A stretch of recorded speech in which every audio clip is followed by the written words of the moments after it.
Amigas, amigos de Chic Chac, en el episodio de hoy mantengo una charla con un expuntista destacado. No hizo su carrera en los Estados Unidos como la mayoría, sino en Euskal Herria. ¿Qué fue de compa? De aquel campeón olímpico, medalla de oro en Barcelona 92 junto a Tain. ¿Qué es de su vida? Licenciado en IBEF, estelarista durante 22 años, llegando a disputar casi 1000 partidos como profesional. Compa no para, es una persona en constante formación, apasionado del deporte, ha creado su propia marca, Juanan Compa, asesoría deportiva a todos los niveles y tiene su propio podcast.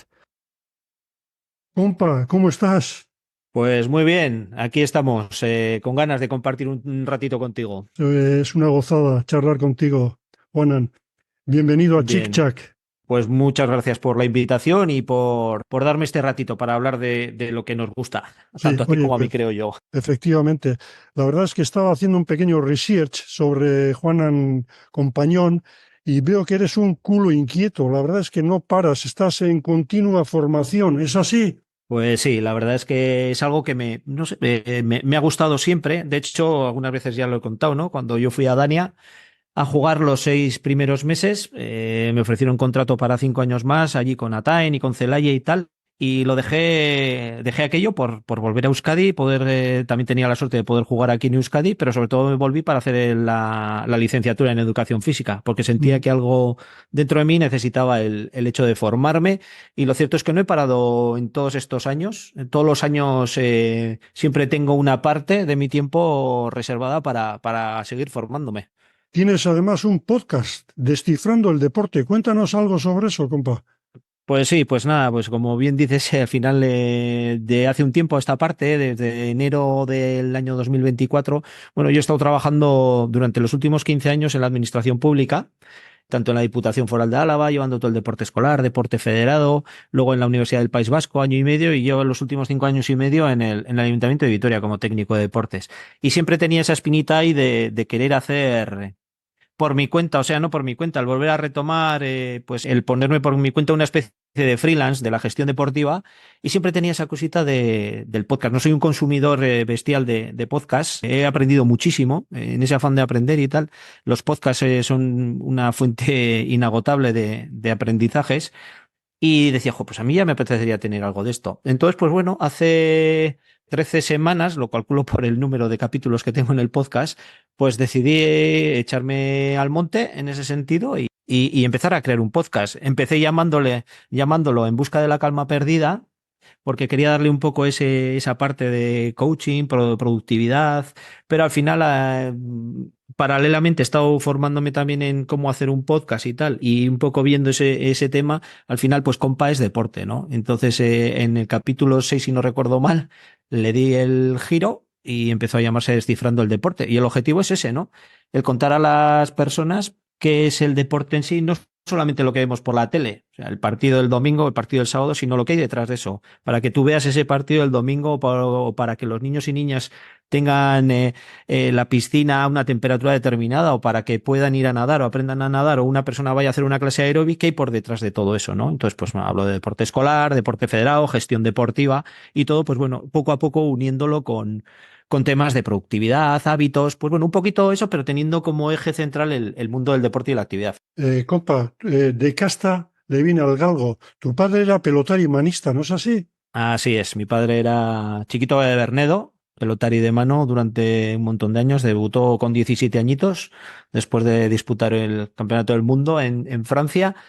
Y sí, sí, fue pelotari de mano, llegó a jugar una final de segunda y bueno, y luego pues toda la parte de empresas, monopolios, no monopolios, pues también le vino un poco por el medio y sí, la verdad es que tanto mi hermano pequeño José Mari como yo, pues bueno, hemos salido pelotaris, en este caso de cesta, no de mano. Sí, pero tú ibas para futbolista.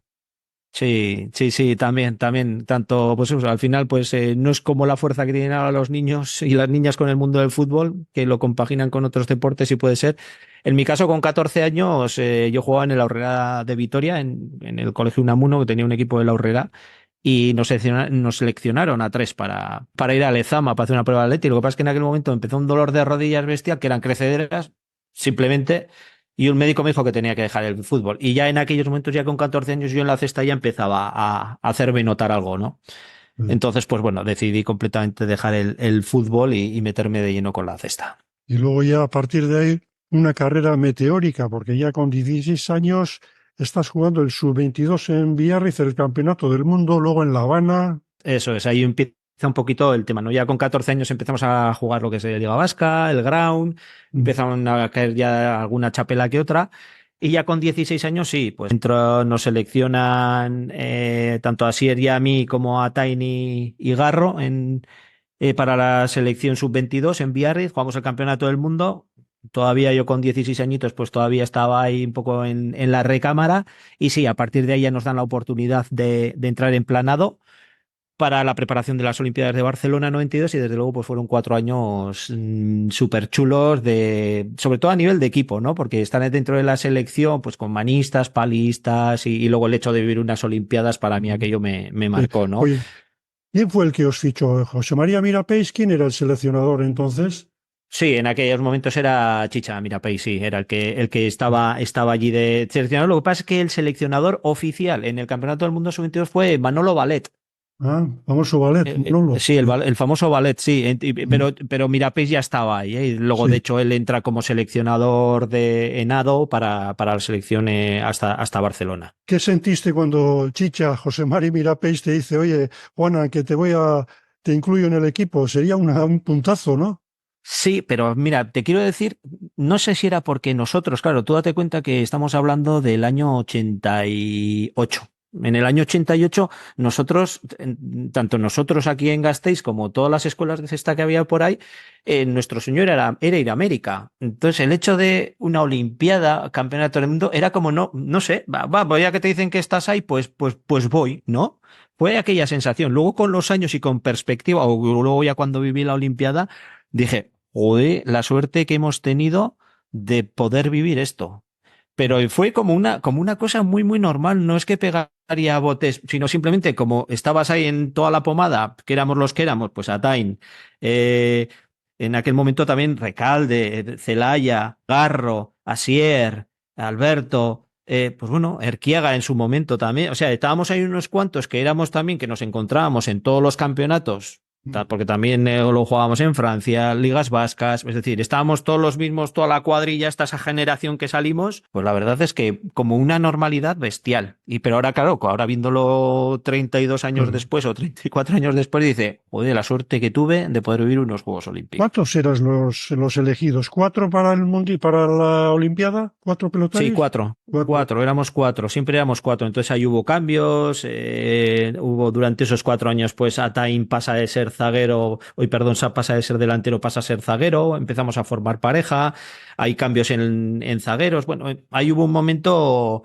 de cambios, pero luego ya definitivamente prácticamente fuimos pues Celaya y yo lo que son delanteros, y luego atrás pues Erquiaga en su momento, Andonio y Anguren, Atain. Y Ujú. bueno, gente que iba entrando y saliendo, pero los fijos éramos nosotros. Oye, ¿y cómo se vive una Olimpiada desde dentro ahí en la Villa Olímpica? ¿Qué recuerdos te trae?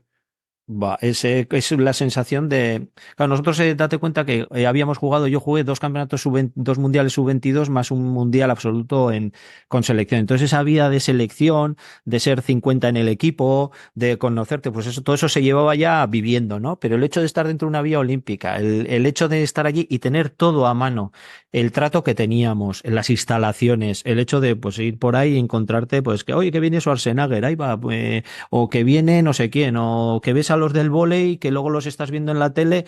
Es decir, aquello era maravilloso. Yo había mañanas que teníamos una pista de atletismo dentro de la vía olímpica, y yo me iba a las mañanas a ver entrenar a los velocistas canadienses, no se me olvidarán nunca. Aquello era un espectáculo.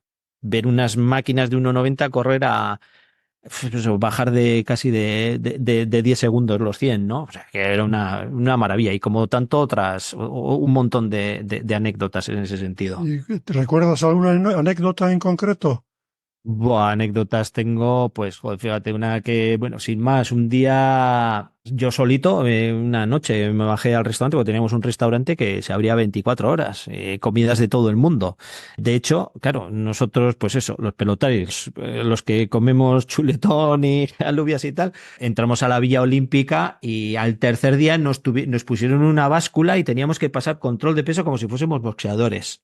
Porque claro, nos soltaron allí en un comedor que tenías comidas de todas clases y colores, dulces, pastel, bueno, de todo. Y bueno, hubo gente que en 3 días, pues no sé, cogió 3 o 4 kilos. Entonces, pues bueno, esa era una de las tantas anécdotas, ¿no? O luego también, esta también la contó muchas veces, la selección americana de vóley, que hubo un lío con alguno de los jugadores que era calvo, que le pitaron una falta, lo expulsaron. Entonces, en modo de protesta, el equipo americano se rapó la cabeza.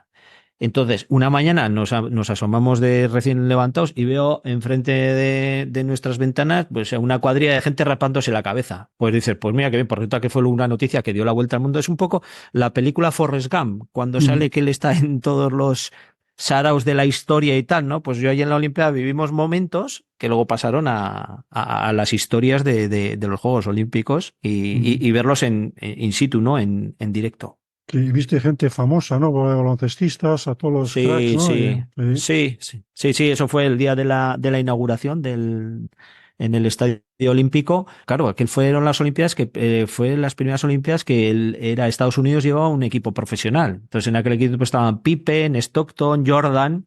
Entonces, claro, para mí en aquellos años Michael Jordan era la mayor estrella del mundo mundial y lo tuve pues eso a 10 metros mío. Y claro, en aquellos años no había ni cámaras de móviles ni Cristo que la fundó. Yo llevo una cámara desechable Kodak, de estas aquellas de cartón, y le saqué una foto y luego a los 15 días cuando volví a Gasteiz y la revelé, pues vi que un cámara se me puso por delante y a Michael Jordan no se le veía. Se le veía a Stockton, a Pippen, No, pero a Jordan no se le veía, joder. Pero bueno, sí, sí, veías sí. a un montón de gente y luego a nivel de selección, pues yo qué sé, pues nosotros íbamos en el autobús pues con la gente de tenis y del vóley, porque estaban, lo que es en Valle de Hebrón, estaban las pistas de tenis, el velódromo, entonces coincidíamos pues con Iván Isevich, con Arantxa Sánchez Vicario, pues bueno, pues al final pues con gente que veías en la tele, pues Sí. estabas tú allí con ellos compartiendo. Sí. Oye, compa, y Chicha, José Mari Mirapés, ¿cómo prepara esa Olimpiada? Porque al final había mucho en juego, ¿no? Os enfrentabais seguramente a la selección de Iparralde representando al Estado francés. ¿Qué tipo de preparación llevasteis antes de empezar ya a competir oficialmente?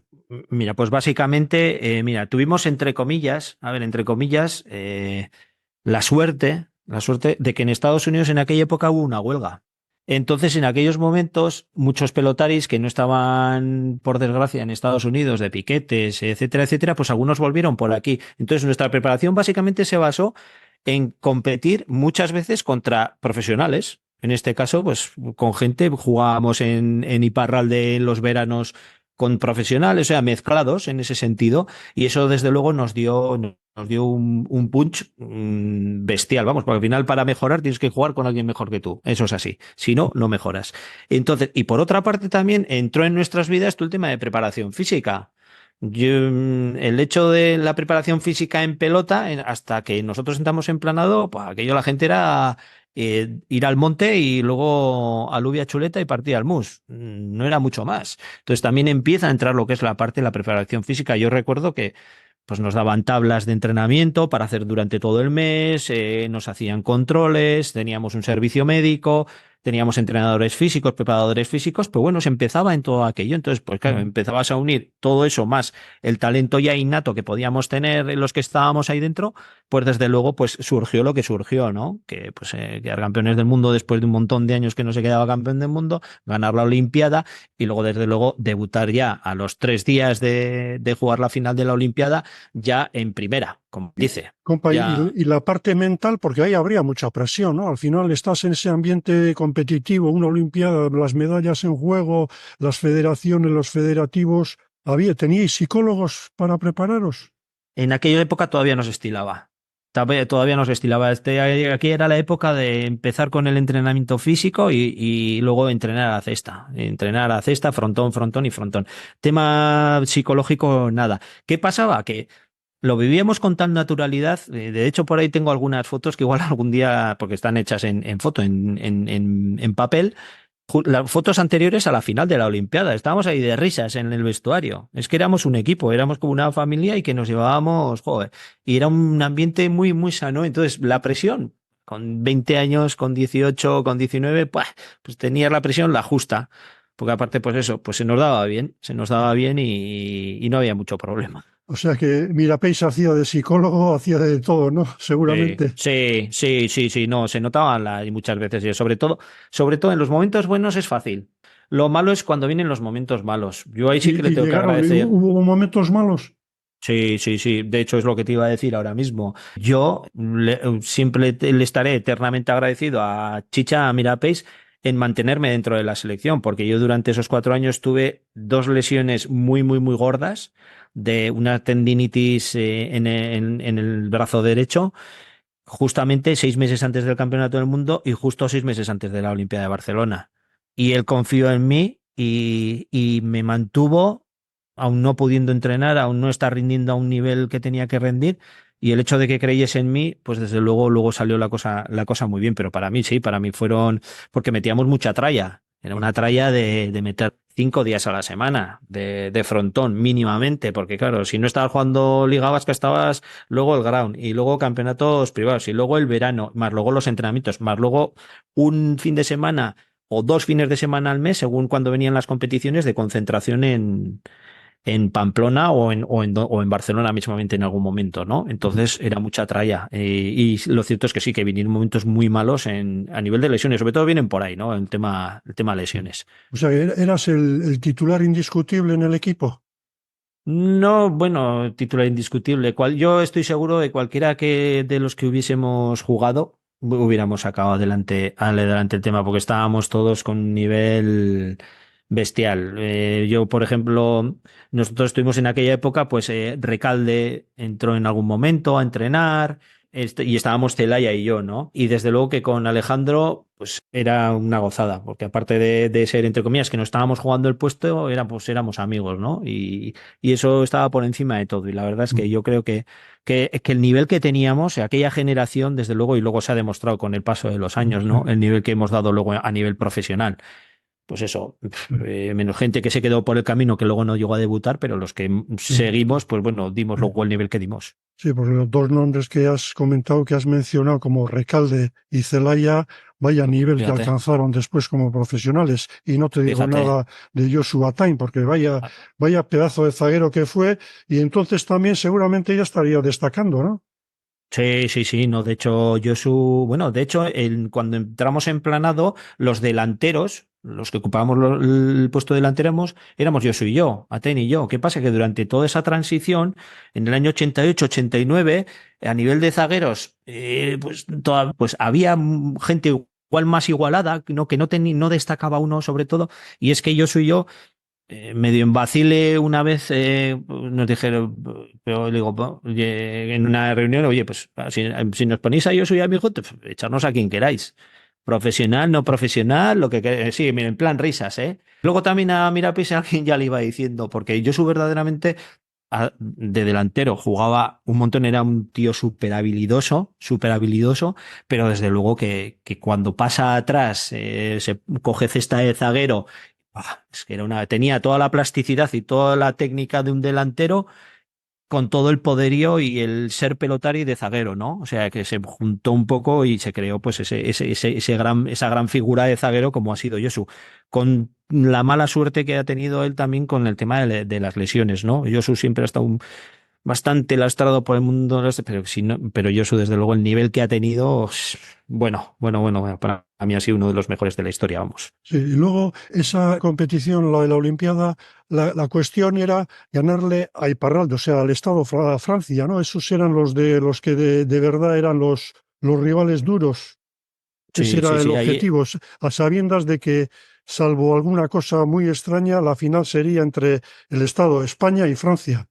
Eso es, sí, sí, sí, no, directamente nuestros rivales era Francia. Sí, y de hecho se venía de una época que no sé, eran 3 mundiales sin ganarles.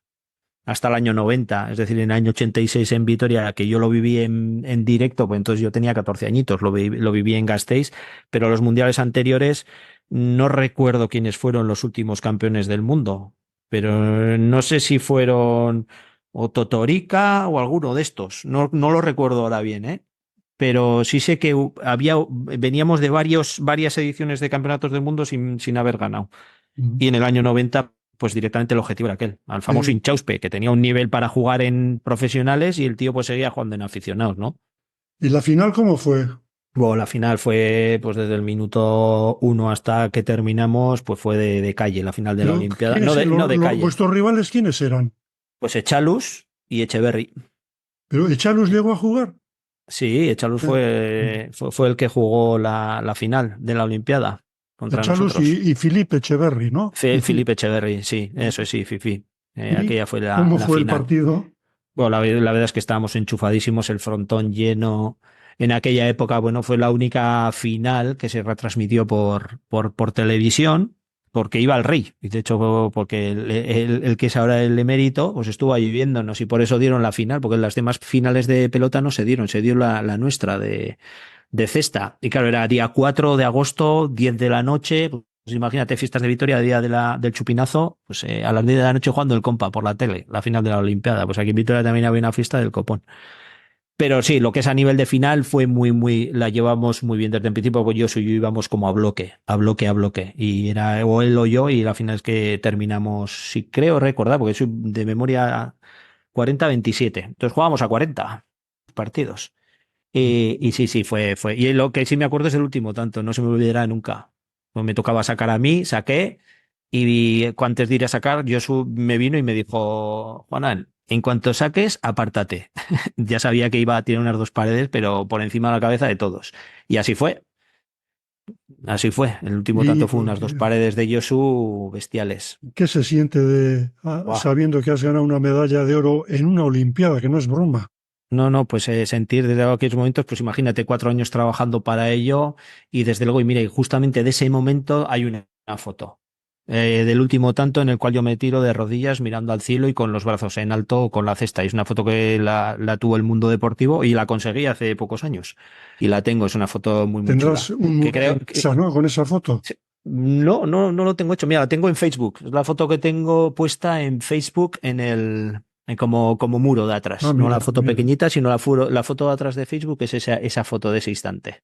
O sea que ganáis la medalla de oro y una pasta, dinero a futuro, ¿no, Juanan? Sí, a futuro y muy al futuro, porque en aquellos momentos yo tenía 20 años, hasta en 22, y claro, hasta que no cumplísemos 50 años, pues no veíamos el tema.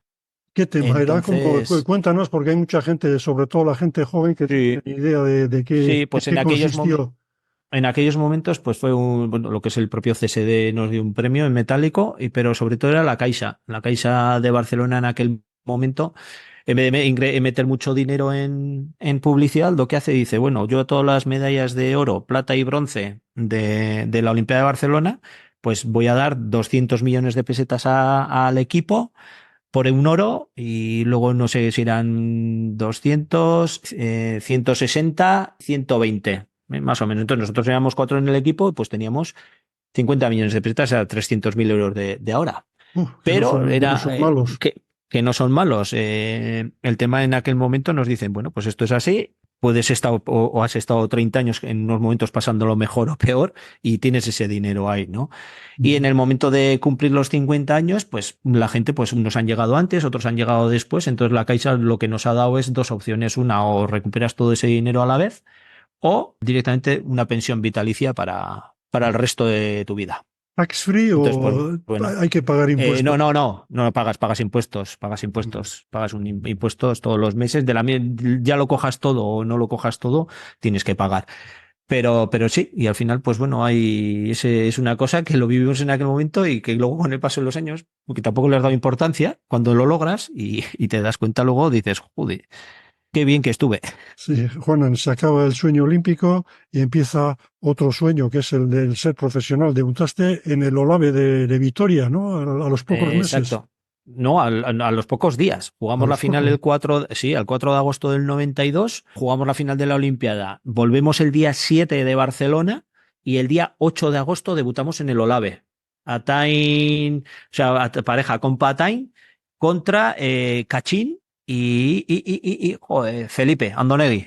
Sí, aquel fue nuestro debut. Que por cierto, nos pasaron por encima, porque tú imagínate, después de la Olimpiada, los 3 días de fiesta que nos pegamos, el día que debutamos aquí en Vitoria, entre el cansancio y la fiesta, no veíamos la pelota. Pero bueno, luego a partir de ahí ya Ya empezó todo otra vez. empezaste ya a subir como la espuma. Sí, sí, Juanan, sí. Juanan, luego, ¿tuviste el sueño americano o la pesadilla americana? ¿Cómo calificarías la estancia que tuviste en Dania el año 93, al año siguiente? Sí, esos 92, 93. Sí, yo fui de octubre, de noviembre 92, abril 93. Pesadilla no, ¿eh? Indudablemente pesadilla no, porque era algo que llevaba soñando toda la vida. El hecho de, claro, yo siempre me considero un pelotario de partido, no de quiniela. Yo he basado mucho en el físico, mi juego, en el aguante, en meter mucha bola y claro, el tema de quiniela pues me tenía que adaptar a aquello.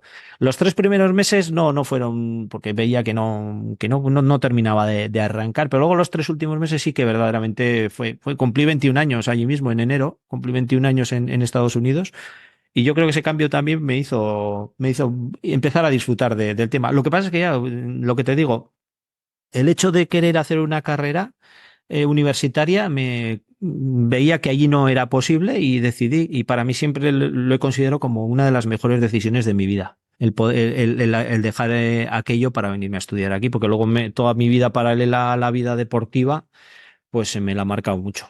¿Y con qué te encontraste en Dania? ¿Ya estaba de capa caída la asistencia de público? ¿Qué época te tocó vivir? No, nos tocó la poshuelga.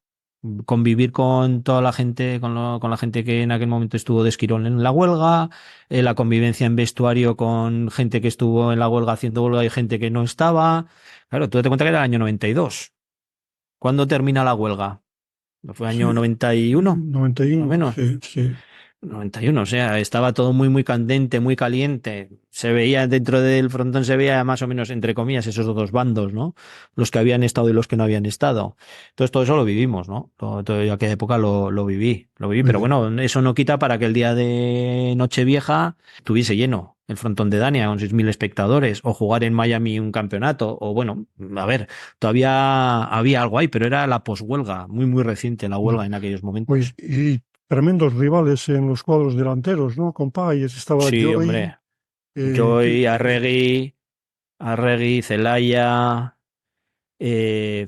ahora mismo es que ya ni me acuerdo, pero sí, sí, había un cuadro en Dania en aquella época bestial. Y luego atrás Artain, ¿quién más estaba? Asís, bueno, había bastante gente por ahí. Bastante gente que ahora mismo ya te digo, fueron 6 meses de ver qué era aquello. Y ya lo viví y dije, bueno, pues ya volveré cuando estudie. Y pues no volví nunca. Como Mm, mi hermano pequeño, pues fíjate, José Mari, se fue para Bridgeport y hizo 12 años por ahí entre Bridgeport, Orlando, mm, estuvo por ahí. ya. Y la vivencia fuera del frontón, la vida americana, ¿qué te parecía? Aquello era un paraíso. Eso sí, vamos, aquello vivir, ahí es más en Dania, claro, vivíamos juntos Celaya, Tain y yo. Entonces, aquella pequeña casita que tenía el cestero detrás de su casa, que tenía 2 habitaciones y un salón con un pequeño huequillo allí, pues era la Villa Olímpica. Y aquella Villa Olímpica se hizo famosa, ¿no? Empezó, vamos a la Villa Olímpica. Pues bueno, pues aquella fue la Villa Olímpica de Dania. Ahí hubo una Villa Olímpica muy cerquita del frontón y solíamos ir a comer al chalet, ahí con Marcel y toda la gente. Mm. Luego la convivencia con Teche, con Moisés, con Altuna.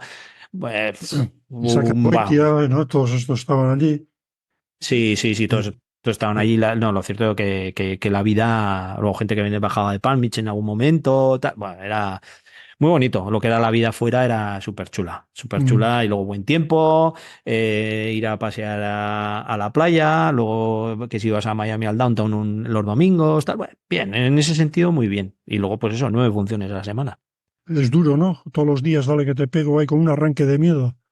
Sí, sí, sí, sí, sí, al final es otro sistema, te tienes que adaptar a ello, planteártelo de otra manera, no puedes llevar una planificación, una programación de entrenamientos como puedes llevar aquí, sino que allí la propia competición diaria es lo que te marca, ¿no?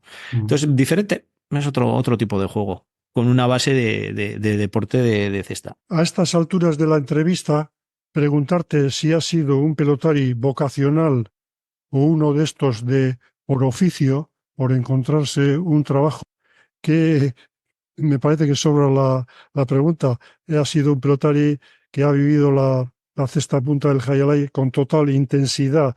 ¿Cuál fue tu estilo de juego? A uno que no te ha visto jugar, ¿cómo le contarías? Pues yo jugaba de esta manera o de la otra. Ujú. Bueno, básicamente sí, o sea, fue vocacional sí o sí, vamos. La pelota siempre ha estado presente en mi vida. Primero jugando a mano y luego jugando a cesta, he sido un enfermo de esto. Hasta prácticamente que me retiré, ¿eh? Podría haber retirado antes, pero me gustaba demasiado. Siempre lo he vivido con mucha intensidad y no solamente a nivel de pelotari, sino también luego paralelamente a nivel de técnico, pues eso, estuve en la junta del club, o sea, en otros ámbitos, ¿no? Entonces sí, sí, ha sido. Lo que me extraña es que después de tantos años, después de esa práctica de 35 años y ser un enfermo de este tema, pues estos últimos 10 años ha sido como un desconecte total. Era algo que necesitaba y he Desconecte estado de la cesta punta, de la pelota. de la cesta, sí, sí, sí, sí, sí, sí. ¿Desengañado un poquito igual o no? No, no que desengañado, pero básicamente como el deporte es mi día a día, claro, yo vivo muy, muy intensamente el deporte en mi día a día, pues cuando he estado en la Diputación, claro, tú llevo a 46 federaciones de diferentes deportes, el mundo del fútbol, el mundo del baloncesto, el mundo de la pelota. Bueno, al final, no sé, necesitaba como un poco de espacio de parar, ¿no? Del mundo de la cesta, porque al final, pues los últimos años, aparte de estar como pelotari, pues bueno, con High Alive, con Iñaki Eguren, pues estuve ahí echándole una mano, parte de ser pelotari hacia otras labores. Pues bueno, era una implicación y necesitaba parar en ese sentido. Y lo cierto es que muchas veces la gente me dice, no, dijo, con lo que eras tú, que hasta los 42 estabas dándole a full, o sea, que no te llame ni siquiera el ir a tirar 4 bolas algún día. Me suele pasar cuando veo partidos por la tele o cuando voy aquí a Olave, cuando se juega, ¿no? Y ahora tengo pues un peque de 6 años que bueno, estoy peleando con él, con el fútbol, fútbol, fútbol, Y pero a ver si tengo, y luego pues que aquí también jugar a cesta, y de vez en cuando ya le he llevado con una cesta de plástico, una pequeñita, una cesta de mi hermano que tenía de mimbre, y el año que viene pues a ver si me puede coincidir la opción de compaginarlo con el fútbol, porque es que es una bestialidad el que a ver si juega, y entonces pues a ver si me vuelvo a reenganchar un poco en este sentido. Y con respecto a la otra pregunta que me decías, ¿cuál era mi juego? Pues básicamente muy, muy físico, muy físico. Yo no me consideraba un artista, un muy, muy técnico, como podía ser, yo que sé, un Chiquito Bolívar, el mismo Yosu cuando jugaba de delantero, un Celaya, un Recalde, yo era un más tema físico, ¿no? De aguante, de meter, de no dejar una pelota por perdida, jugar mucho con el revés, cortada. Era como un juego como mucho más, entre comillas, segurola de meter mucho y remates lo justo, porque cuando me ponía a inventar, sobre todo con el costado, pues las preparaba pardas, pero era un poco más muy, muy, muy basado en mi físico y era pues, eso, meter mucha pelota, muy seguro y eso sí, del 0 al 35 al 40 a intentar ir al 100 siempre. ya Entonces, pues tiene bueno, mérito, ya tiene mérito lo tuyo porque, como se ha visto después, un delantero que no remata, sobre todo de costado, lo tiene crudo. sí, sí, sí, no, yo desde luego era donde fallaba. Luego también era malísimo sacando. Hubo una época es que era malísimo y lo cierto es que aquí yo sí que le di la vuelta. Metí muchísimas horas solo. Yo me iba al Frontón Olave los domingos a la tarde y yo solo ponía un jersey hasta que no le metía 100 veces al jersey que le ponía ahí en el 5,5 en el suelo, no me marchaba. Entonces, yo a base de entrenamiento, pues había cosas que las mejoré muy mucho. Y luego todo eso, pues apoyaba un poco en el físico y sobre todo en meter mucha pelota, mucha, mucha pelota, estar siempre encima de la pelota, pues yo sí que me basé un poco en ese sentido. Y psicológicamente has sido de estos que pues, fuerte o te venías abajo, ¿cómo lo llevabas? No, mira, ahí en ese sentido, Isaías Ibarra, que era mi segundo padre en este sentido, aquel me decía que yo entrenando, pues era esto, pero cuando me ponía el pantalón blanco cambiaba el tema.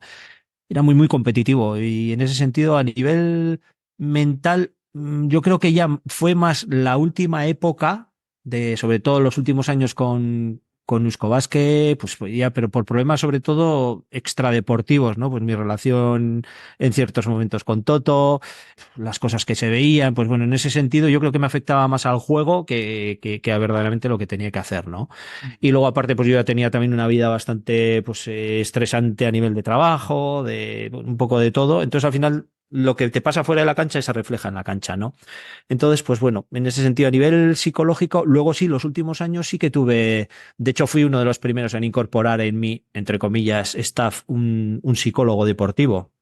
Psicólogo que trabajaba, un psicólogo, era un licenciado en educación física con máster en psicología, que trabajaba pues en aquellos momentos con Imanol Aguirre, con Titín, con esta gente en mano, pues empezó a echarme una mano a mí también. Y entonces sí que lo incorporé un poco para trabajar, pues trabajaba los partidos, los preparaba, tenía un diario de partidos y todavía lo conservo, ¿no? Antes de cada partido, qué objetivos en cada partido, un poco perfilando la estrategia y tal. Bueno, en ese sentido, como venía de un poco por de formación profesional exterior, no, pues siempre me ha gustado mucho llevar el tema de registro de mis entrenamientos, los partidos, el prepararlos antes, escribirlo.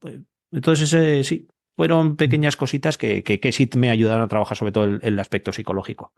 ¿Un partido memorable en tu carrera profesional?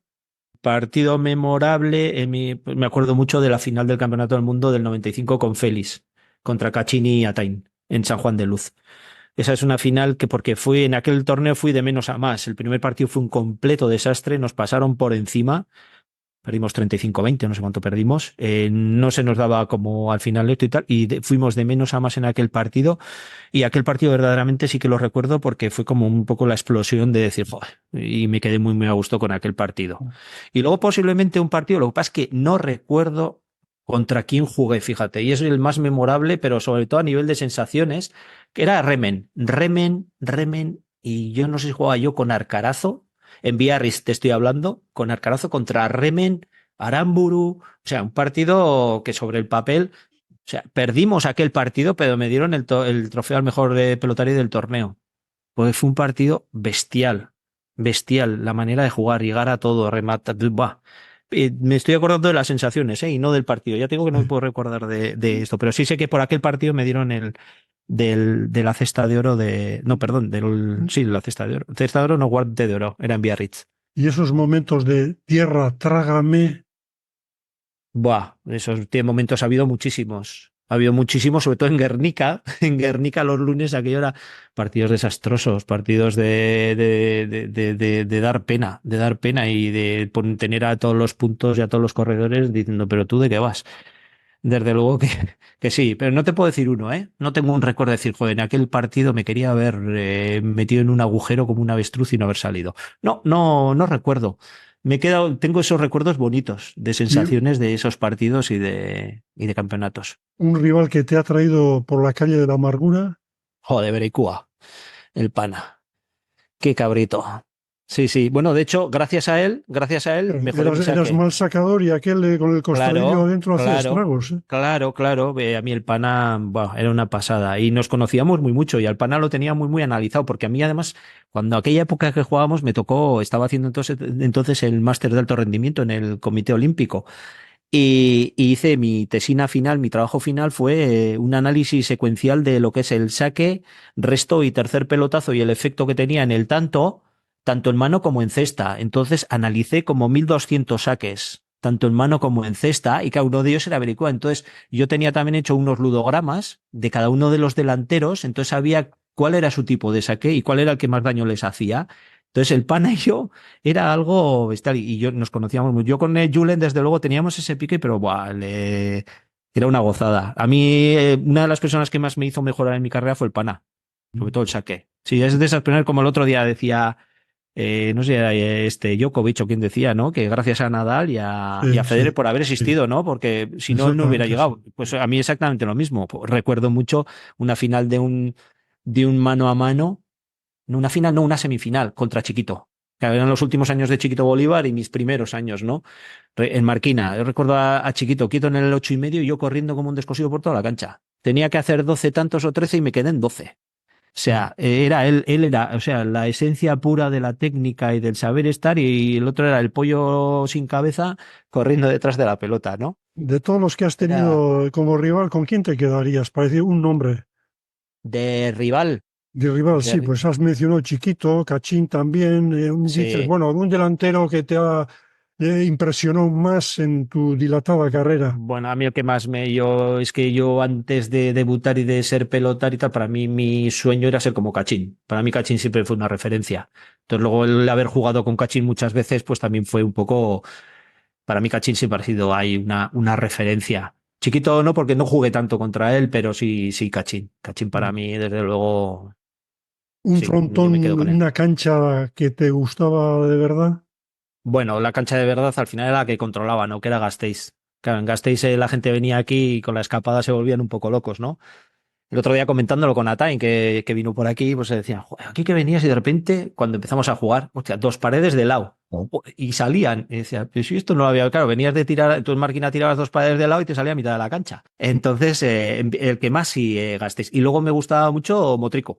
Motrico, tan Como pequeñito trico. y tal, la velocidad. Es que claro, yo era de la manera que tenía que jugar, de velocidad, de aguantar y tal. Motrico me gustaba mucho por esa sensación de cercanía y de velocidad. Ahora que mencionas Motrico, compa, me acuerdo una temporada después de, creo que era después de Tampa o no, de Bridgeport, bueno, una de esas que solía estar aquí, solía vivía en Zarauz, iba a ensayar a Motrico y lo que dices tú, una cancha viva, corta y tal. Oh, nunca me he sentido pegador como allí, porque yo no he sido un zaguero pegador, pero en una cancha como esa, ¡jo! Le dabas un bajonazo y parece que no Sí, había lo había pegado Chimela, ¿no? Una sensación de, ¡buah! Vaya pegada. Ah, sí, sí. fue el año que luego, a los pocos meses de Tampa, mi último año en World High Alley, nos mandaron a medio cuadro de Tampa a Orlando.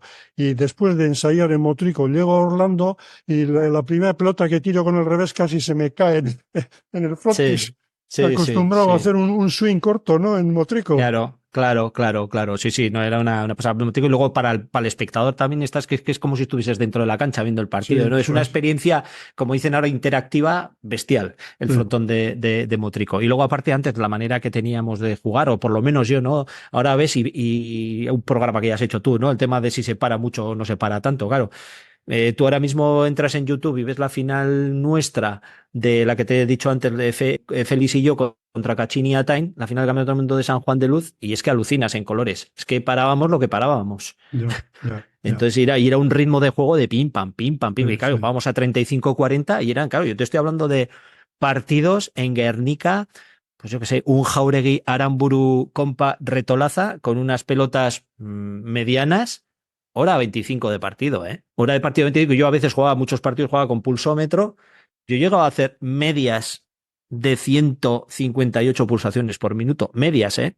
En un partido. Ya está bien. Lo que corriste ese día, ¿eh?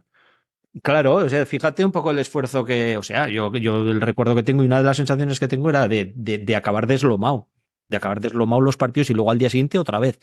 En ese sentido, no, era otra historia. 22 años de carrera, 919 partidos jugados. Joder, por no te dio pena no llegar a 1000 partidos. Y ese era el objetivo. Y ese era el objetivo. Y lo vi, en un momento dado lo hablé con Iñaki, con Eguren, pero es que era imposible alargar más el tema. O sea, yo dije que me retiraba un año antes de que me retirase. Y justo antes dije, voy a hacer un año más. Incluso en Bernedo nos hicieron una despedida a mi hermano y a mí y tal, pero aguanté un año más. Y el objetivo fue, y lo hablé con él, le dije, si no juego 10 partidos este año, me retiro. Jugué 9 el último año.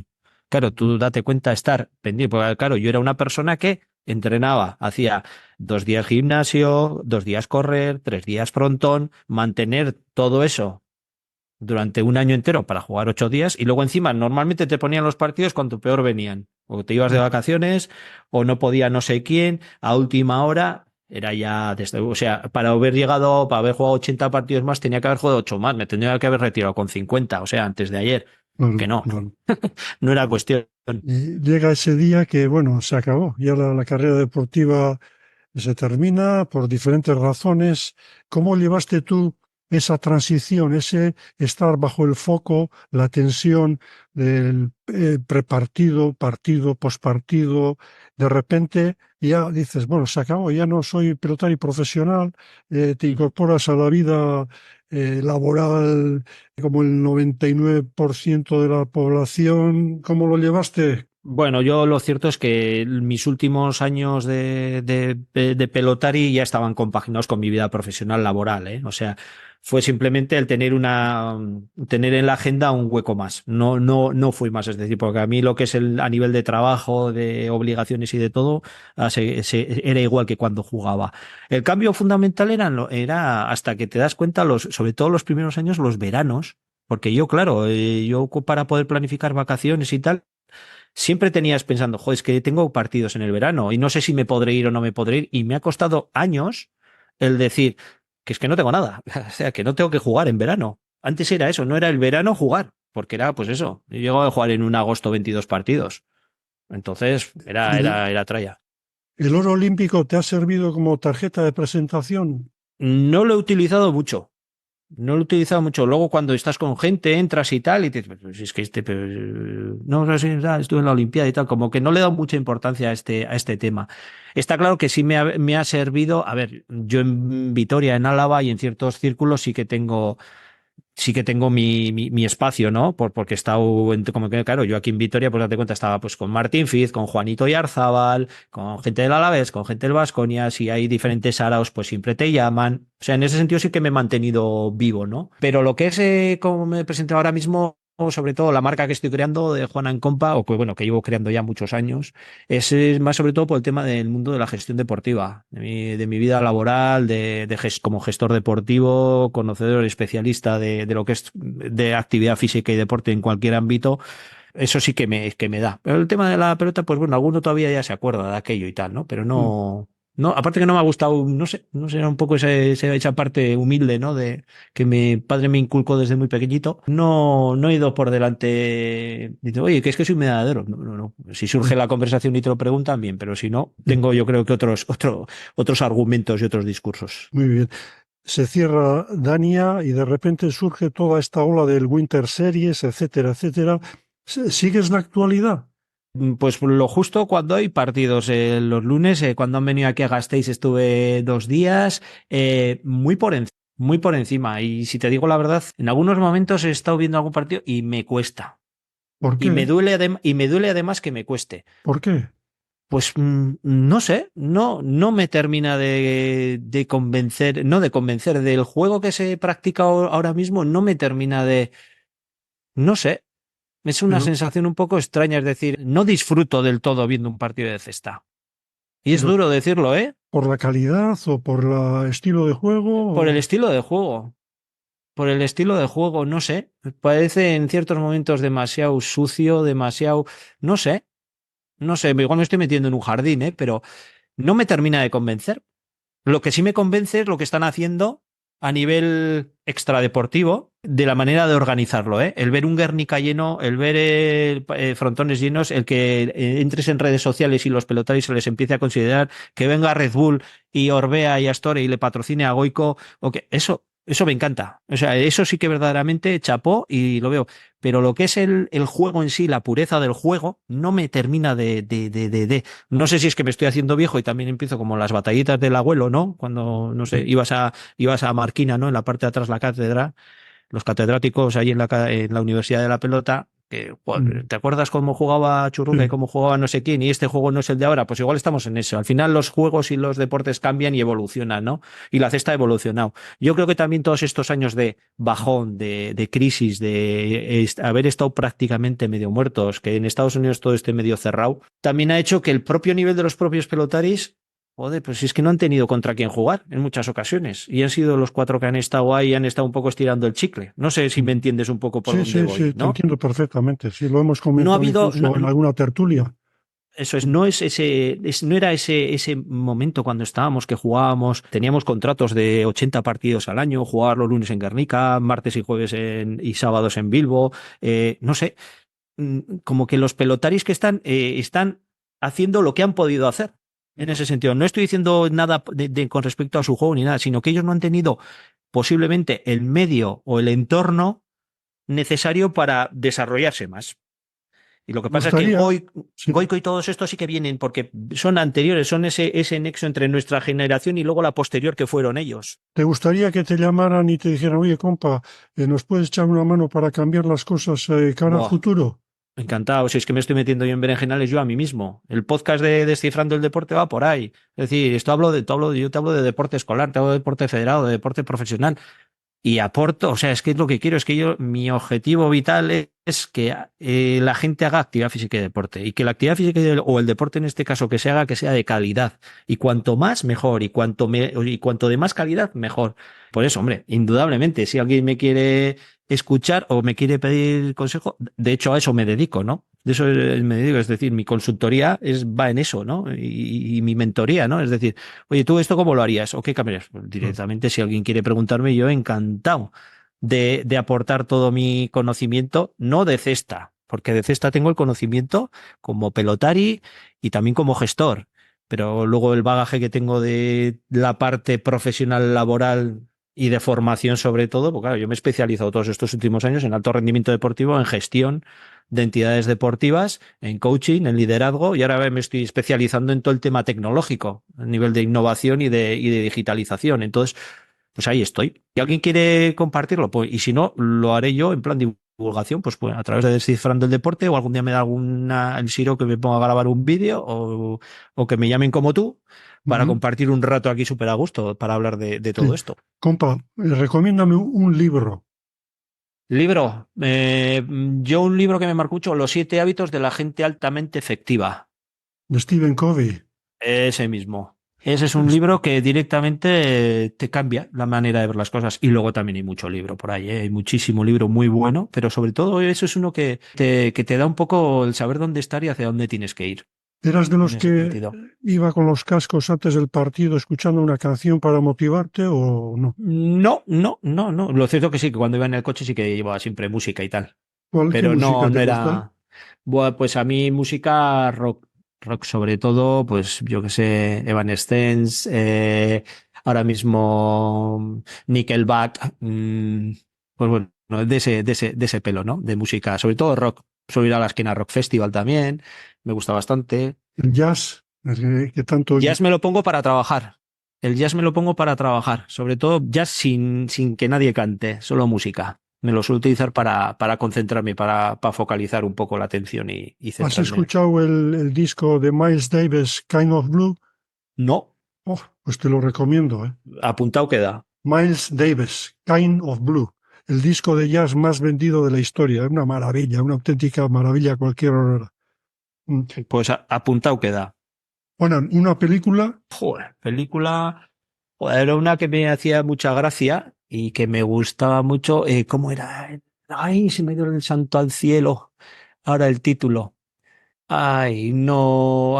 mm, Mira, una de dibujos animados que me motiva muchísimo y parece la de Coco. Ahora que Sí, tienes un crío de sí, 6 años, además, ¿no? Estarás ahí claro. inmerso en el mundo de los Ah, dibujos animados. eso ahora toca, con el de 6 añitos toca. Ya con la de 21, ya aquella época ya pasó. Ah, Pero sí. en este de Eh, 6, sí.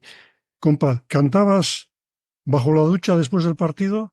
Sí, sí, sí. Bueno, Cuando perdí. no, después del partido en la cancha no. Ahí Ah, no canto en mi intimidad. Y en tu luego eso, y luego me intimidad. gusta cantar, ¿eh? Me gusta Sí. cantar. Sí, sí. Muy bien, compa. Pues nada, un placer charlar contigo. Pues igualmente. Los que nos escuchan, que sepan que Juanan Compañón, compa, tiene un podcast Descifrando el Deporte, muy interesante. Y nada, oye, que tengas mucha suerte. Ya veo que no paras. Ahora estás en este curso de digitalización, además de seguir los cursos de Enrique Sánchez, un maestro en esto del podcasting. Que tengas toda la suerte del mundo y que vaya tu pasión por el deporte y por la vida, pues que se vaya cumpliendo, ¿no? Que es al final de lo que se trata. Y como decía Beni Bueno, el intendente del Frontón de Dania, cuando cojas con la derecha en el cuadro 7, no te olvides de tirar la pelota chic-chac. Es que Ujú, muy ricasco, bien. compa, Gracias, Juan Ignacio. y muchas gracias a todos los que nos seguís en este chic-chac. Y no os olvidéis que la semana que viene, chincho, chincho, aquí estaremos para dar rienda suelta a nuestra pasión y a comentar la actualidad del Highlight, porque estamos viendo que empieza el torneo de Donosti, luego está también el Iron Cup de Bilbao, Marquina, de un verano a tope. Eskerrik asko eta urrengo bat arte. Agur.